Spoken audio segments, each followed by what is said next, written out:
All right, this is problem 40. An eagle is flying horizontally at a speed of 3 meters per second when the fish in her talons wiggles loose and falls into the lake 5 meters below. Calculate the velocity of the fish relative to the water when it hits the water. All right, so first I want you guys to draw your free body diagram. So we have our y-axis here and our x-axis here. We have a bird here holding a fish. The bird is flying horizontally, so our v naught x is 3 meters per second. And then the fish comes loose and then falls. It's going to follow a trajectory like this. All right, and the height from which it was dropped is 5 meters. Okay, there we go. We got our picture.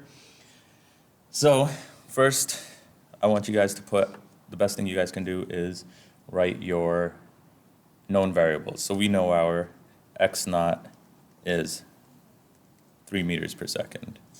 And in the x direction, we have no acceleration, so this is also equal to our VF, x, and our V average.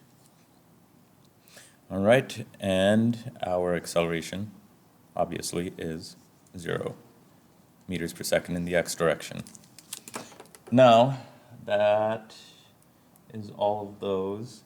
We have to figure out our y direction. So our y naught, our initial velocity in the y direction, it's flying in the x direction. It hasn't been dropped yet, but right before it's dropped, it is 0 meters per second.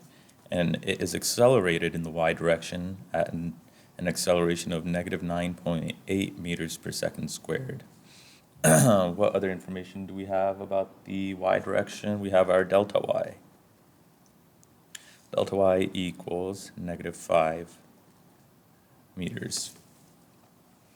All right, and we are looking for the velocity at which the fish hits relative to the water. Okay, so we have to find our Vx final, which we already have, and then we have to find our Vfy, which equals question mark. We don't have time, so which equation would you guys use to find the final velocity in the y direction? We would use Vfy squared equals V naught y squared plus 2as. This is 0 meters per second squared plus 2 times negative 9.8 meters per second squared times minus 5 meters. And that equals Vfy squared. So Vfy would equal the square root, this equals 98. The square root of 98, which would give us 9.90 meters per second. But this is a square root, and we're in the y direction. We're coming down, so this can be plus or minus, so remember to make it negative, so you have to use your logic for that.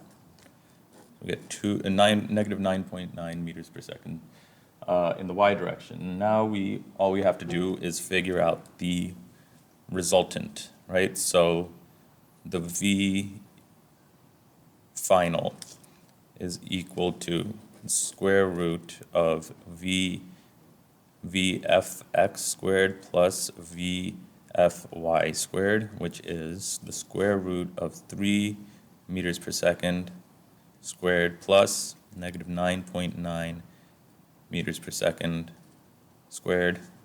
Make sure they're both squared. And you end up with 10.3 meters per second.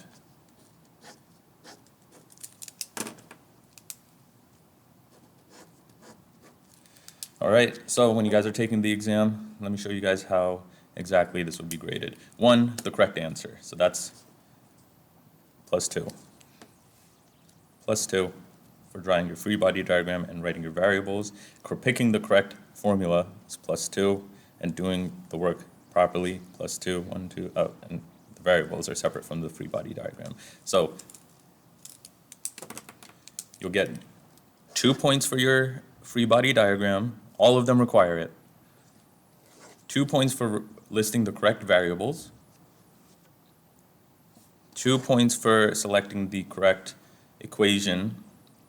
And 2 points for doing the work properly and the arithmetic properly. And then 2 points for the correct answer. That's 10 points. You guys see how your grades are built on this? You guys can get partial credit. All right. This was problem 40.